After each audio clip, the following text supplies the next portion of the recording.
Hi, and welcome to another episode of The Gourmet's Garden. This month's episode, we're going to do chicken parmesan. Are you going to introduce me? No. Oh, people know who we're I not am going to do that. Okay. All right. This is Kevin Scott. Hi. From the NRA. National Restaurant Association. The other NRA. Psst. Hey, you. Yeah, you, listening to the show. You know the one thing that's been around since those cave guys were living and still around? Art, right? They used to scratch it into the walls. Forget about it. I know you ain't gonna do that, so I got something for you. You want to decorate your cave? Well, your house. You want to have something really nice decorating your walls, right? Yeah, of course you do. I got a tip for you. Check out artbyweeze.com. Her art is gorgeous. You can even get high-quality prints of her art starting at only $10. Go there, or drop into her studio at 700 Diamond Avenue in Martinsburg, West Virginia. Tell her Dan sent you. She'll give you 10% off. Hey, I'm looking out for you. We're going to take the chicken that we have currently. Okay, we have a nice chicken breast here. Okay. I'll hold that. You can hold that. I need to do something. And we're going to split it. So I want to get Kevin to take that chicken breast and we're going to cut it horizontally. So we're going to have two breasts instead of from the one breast. Okay. So another big thing about watching what you eat is not to overeat. Okay, so why can't you take one breast, cut it into two, and you'll have two dinners for the sake of having one? All right, it's much better for you. Okay, it's going to save on calories. Right. Especially with chicken parmesan, can be a little bit heavy on the calories. Calorific. Right. There you go. We're going to show you some techniques to cut back on some of that fat. And today we're kind of mid-ranging it. We're going to do something called a three-stage breading technique. And I know you've probably done it. You could do it with vegetables, right? You could do it with other pieces of meat. And we're going to saute it in the pan, right? And we're going to use some nice fresh tomato sauce, okay? Or you could buy jarred that you can enhance with a little bit of garlic, with a little bit of wine, some salt and pepper, anything you want, spices, herbs, anything you want, and enhance that jarred sauce, right? You could do that, or you can make your own. You can make your own. More speed scratch cooking. Yes. Again, that's what the home life is about. We want about. to make this quickly, and you want to make it good, okay? So much better to make some really good sauce. If you can, if you don't, then definitely you could use the jarred sauce, okay? Good olive oil, fresh mozzarella cheese, okay? You can make it, and I have on many occasions, okay? But you can also buy it. But you want to use the fresh cheese. You don't want to use the one that's already shredded, the plasticky cheese. You don't want to use that. You want to use the really good quality mozzarella, fresh mozzarella cheese that's packed in that brine or that water. Well, the thing is, too, with shredded mozzarella, Chef, is that a lot of times they use cellulose powders. And again, it's an all-natural substance, but it actually adds a little something to the texture.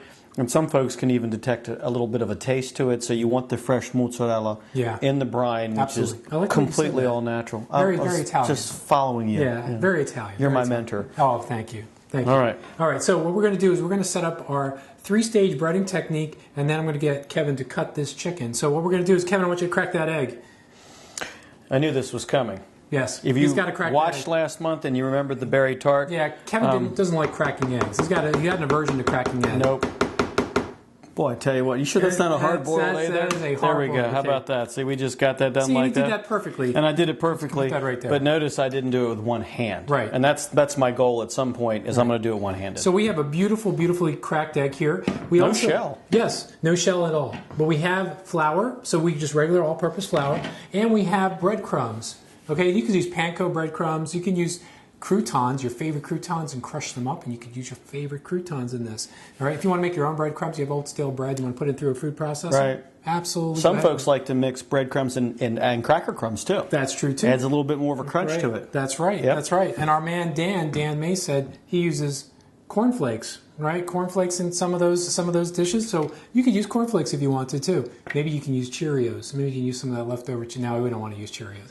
Or Fruit Loops, right? Do you ever have Fruit Loops? No, we don't want Fruit Loops. Okay, so we don't have to do that. So what we're going to do is I don't know what he's talking about. He's sometimes I'm a little just crazy. kind of runs off. And... All right, take that chicken breast, and I want you to cut it in half horizontally. Okay. But first, what are you going to do? You're going to show us something? We're going to Are you shielding yourself? We're going to do it. Yeah, actually, he's getting ready to pick up a knife. But Yeah, anyway, okay. remember we talked about a very inexpensive way to protect yourself when cutting is take a wet paper towel or two, wet them up, put them together like that, and then lay them down on your counter. So that way, cutting board stays. Yeah. Okay? Doesn't move. And that's very important when you're going to then cut a piece of chicken. So I did wash my hands. I'm Right. always one to say that. You did. And I'm going to pull this nice, big, beautiful, half-heart shaped That's right. chicken breast out Yin of here yang. right now. Yin yang. You got it. Yin yang chicken. So what are we doing with this thing? I'm just Okay. going to go right just No, like no, that. no. Oh, no. Okay. What you're going to do is you're going to turn it. Oh, flip it over Yeah. this way. And then what you're going to do is you're going to take your knife and you're going to slice all the way through horizontally. Gotcha. Okay? So about midway Right. through, so right? You want 2 teardrops. I'm going to take our egg, and I'm just going to beat the egg up. There's that angry chef mode again. Right. Take the egg. We're not going to scramble it. We're going to beat it senseless. Okay, we're going to beat it senseless. We're beating the egg here. All right, so we have our egg, and we have our flour. What we want to do is we want to take these individual pieces, and we want to dredge it in the flour. This is stage 1? Stage one breading technique is flour. So we're going to take it then, and then we're going to put it and dredge it in our egg. Beautiful. Okay, and then we're going to take it and we're going to put it. Third stage of our breading technique is going to be breadcrumbs. And we want to make sure we pack it in there really well. And nice and tight. All that moisture is out of the way, because moisture and oil don't mix very well, because it's going to splatter in your face, and you don't want to do that. Okay, so what we're going to do is we're going to take this, we're just going to move it off to the side onto this pan, and the pan's lightly greased, so it's okay. So, and then we're going to take our other part of our chicken here, and we'll do it again, okay? Just continue to do this. You can do this with vegetables. You can do this with other pieces of meat, okay? It's very easy. Now, typically, chicken parmesan the chicken is deep fried. So you go through this breading technique, and then you deep fry it. A lot of oil, a lot of fat, a lot of added oil, a lot of added fat. Well, we're not going to do that today. No, we're not going to do that. We're going to we're actually going to saute it. We're going to pan fry it in a little bit of oil, not a lot of oil. And there's another way you could do this, which is by baking it.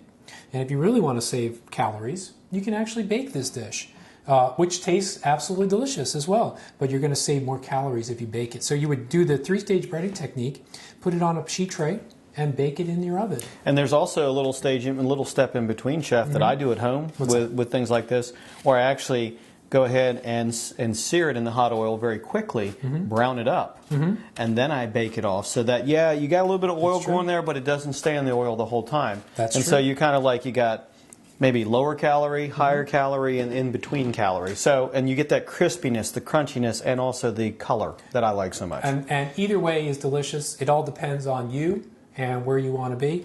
I like the middle of the road because you get a little bit of that indulgence with that oil. Right. But it's not so heavy-handed that you don't feel guilty eating that whole piece of chicken. And we're going to turn our pan on,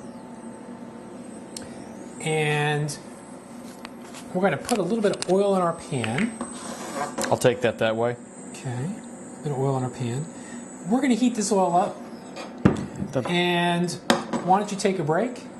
See some nice words from our sponsor. When we come back, we're going to make chicken parmesan.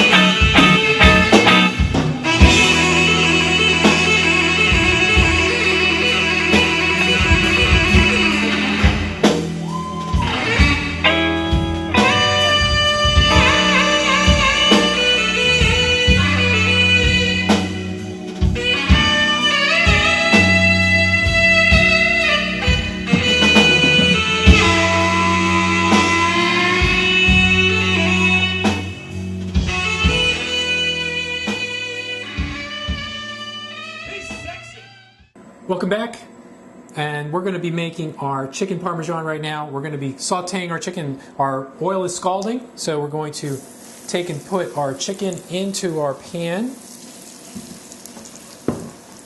And we have a nice good set of tongs. We'll put that off to the side. Periodically, you're going to have to replenish with a little bit of oil.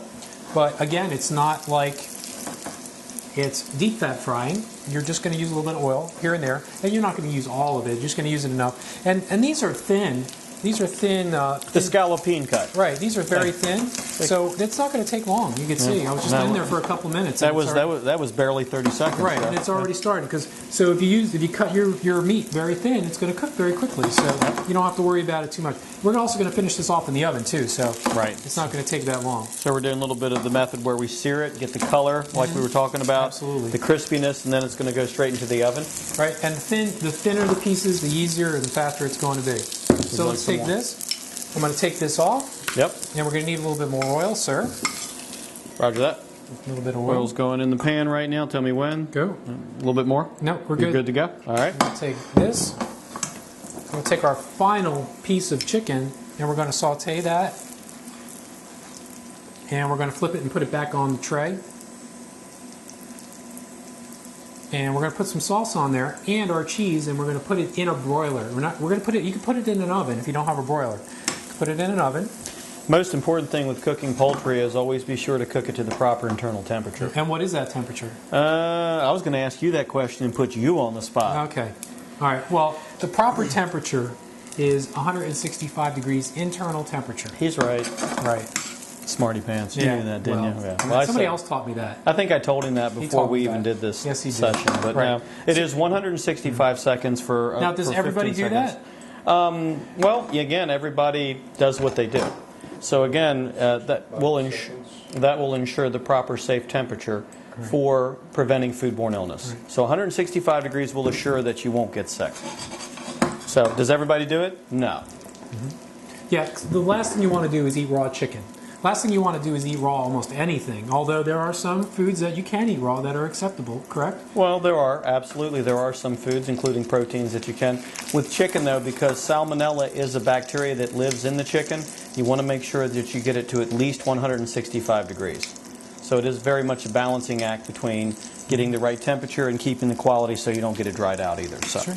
Now, now the other thing is too is when you do chicken, and I want you to tell me because I'm not really sure, and I'm sure some of our viewers don't know either. If you take chicken and out of its raw state, should you wash it?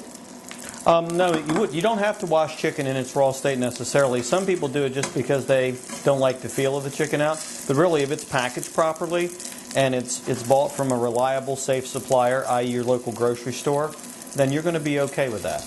You really don't have to wash it again, unless it's a personal preference. Right, right. See, my concern is that if I wash raw chicken in my sink, then my whole sink is contaminated. Well, if you do that, then you have to wash, rinse, and sanitize your sink using a proper cleaner, antibacterial soap, and then the proper water temperature at least 110 degrees or higher. So we're ready to bake, aren't we? Very good. We're there. Right. And thanks for those tips, by the way. That's what I'm here for. Very important. That's it. Our safeties are, got to be careful, right? It's my new title. A little bit of salt and pepper on our chicken. So we'll put the chicken up here. Got it. And Kev, what I want you to do is I want you to take this sauce, and I want you to put some sauce and ladle it right on top of our chicken, just like that. Roger that. Okay, so you could do that. I got that. On those. And we also have our cheese. Okay, our fresh mozzarella cheese is going to melt really nice, give us a nice brown color under the broiler. And we're going to finish it off when we put it on our plate with some nice fresh parsley. And we also have grated Parmesan cheese we're going to add. If you want shredded Parm, that's fine. If you want to shred it right off the block, you could do that as well. It's just as good. Just as good.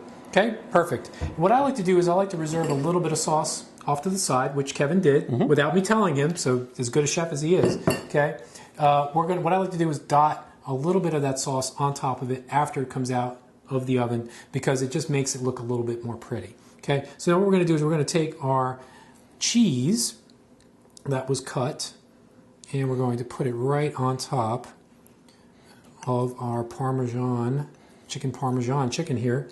And we could do, again, veal. You can do veal if you want. I guess if you wanted to do beef, you could probably do beef too, right? Yes, you could. You know, you could do anything. That is some serious mozzarella going on there. We're going to do some mozzarella. We're going to kick it up mozzarella. There we go. Mozzarella style. Okay, so look, we're going to put a little bit of salt and pepper on here. Again. Okay. And Kev, if you could put that in the broiler. Got it covered. In the broiler for me. Right up on that top shelf there. and it won't take long. Okay, what we want is we want that nice cheese to melt and go all over that chicken. We also want a little bit of that brown color. We want a little bit of brownness. A little caramelization, right? Yeah, because it looks great. It looks and tastes delicious. The other thing you could do is when it comes out of the oven, and I know we're trying to save some calories here. The other thing you could do when it comes out of the oven is you could take a little bit of olive oil, and we'll do that because we want to be fancy, pinkies up. We're going to take and drizzle a little bit of oil over top of it because what it does, it'll have a glistening look to it, looks shiny. And it'll bring the flavors up too. Right. Plus you're going to have that nice, really rich olive oil taste. And when you typically do that, this is a cooking olive oil, and you can use this, but what I would probably use is a nice extra virgin EVOO? Yeah, EVOO, extra virgin olive oil, and just drizzle it over the top very lightly. It's a green, very nice, vibrant, colorful green olive oil. Tastes delicious. We're in the middle of summer season. It's barbecue season. A lot of folks are eating outside. A lot of folks are going on picnics and things like that. It's important to keep food safe. The most important thing to do for your summertime barbecues, picnics, things like that is make sure you keep your food at the proper temperature. And again, anytime you keep foods at 41 degrees or lower when you're transporting them, then you're going to be in good shape. Make sure you cook your foods to the proper internal temperatures. 165 for chicken, 155 for hamburgers, 145 for roasts and steaks and chops, fillets, things like that. And if you stick to those temperatures, you're going to be safe. The other important thing is wash your hands. It's true. If we just washed our hands regularly as just everyday people, we'd cut a lot of the spread of disease. So do that. But it's really, it's hot outside. It is. And we like making our salads. We like making potato salad, macaroni salad.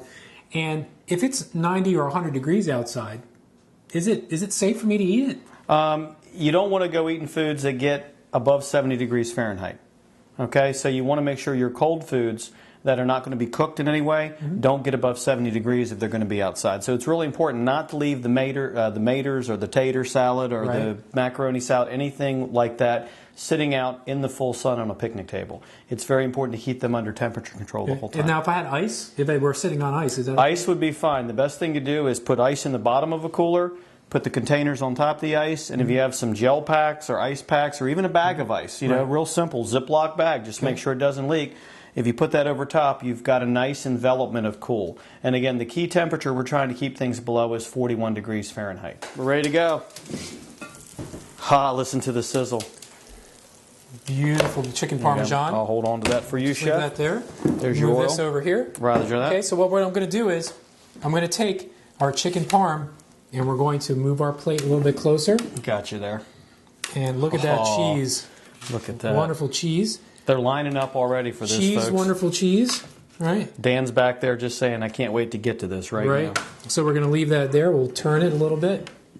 And what I'm going to do is I'm going to take a little bit of this tomato sauce and just drizzle it on top. Okay, because I love that effect.